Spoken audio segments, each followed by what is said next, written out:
So what other tricks can we use? What other principles can we use in order to make presentations come alive? Well, one of the most interesting ones is movement. You know, the human eye is genetically programmed to be totally distracted by movement. It's part of our survival strategy. If you are, as a hunter-gatherer, walking through a forest, and something moves out of the corner of your eye, you are faced with an irresistible urge to turn. You will have to do it. Or look, you check it out. Why?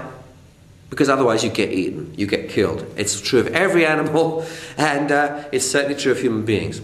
And attention to movement is a part of the wiring of our eyes. In fact, the only way you can really see is by change. If you were to keep the eye absolutely fixed, stationary, you cease to be able to see normally.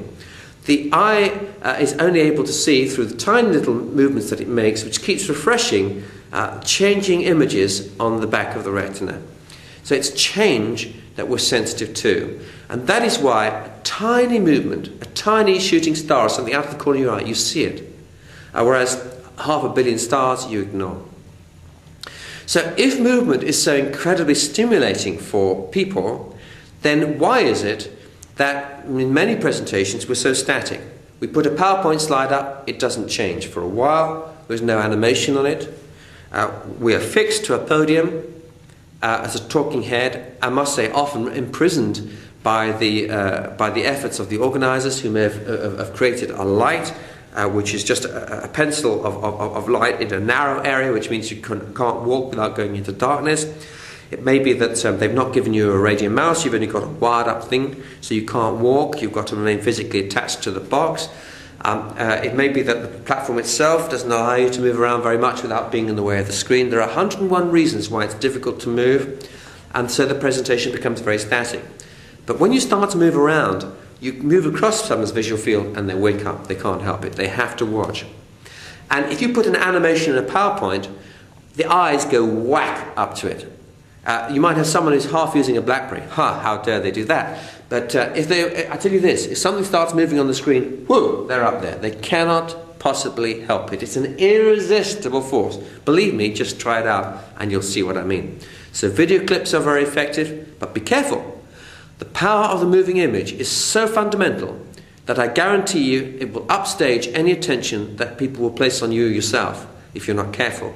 So choose with care, use with care, be sensitive to the timing of moving elements in slides. And remember that because we're so sensitive to movement, that lots of movements, say of moving arrows or blips going up and things like that, can be intensely irritating after a while. So be careful to make sure that the movement is meaningful and varied and engaging. And move yourself, and not just along the platform as much as you can. Test out where you can go, check the lighting. If the lighting is not right, change it. Even better, plan to have it properly lit in the first place, and that means working carefully with conference organizers to make sure that there's enough movement area. Make sure, if you can, that you can get down into your audience. People absolutely love it. It's just quite amazing. And you know, you've been in a theatre production perhaps, and for 1 nanosecond perhaps, the star of the piece came down and they sang a song in an audience, and there was 3 lines of the song and they got as far as the 5th row and everyone was electrified. Why? The first thing is they're asking, where's he going next? Is she coming in my direction? And secondly, oh, I never knew they looked like that. It's amazing, even as the person comes forward from a stage, 10 or 15 feet, how they seem to come alive. They're no longer that person over there, almost like watching someone on TV, and sometimes quite literally like watching them on TV, because you're watching them on an expanded screen with a big video camera, with a big data projector. But getting into the audience creates an enforced intimacy. It can be intimidating for an audience if you get too close to them, invade their body space, so be careful. But it will always be stimulating. So movement, it's very, very important.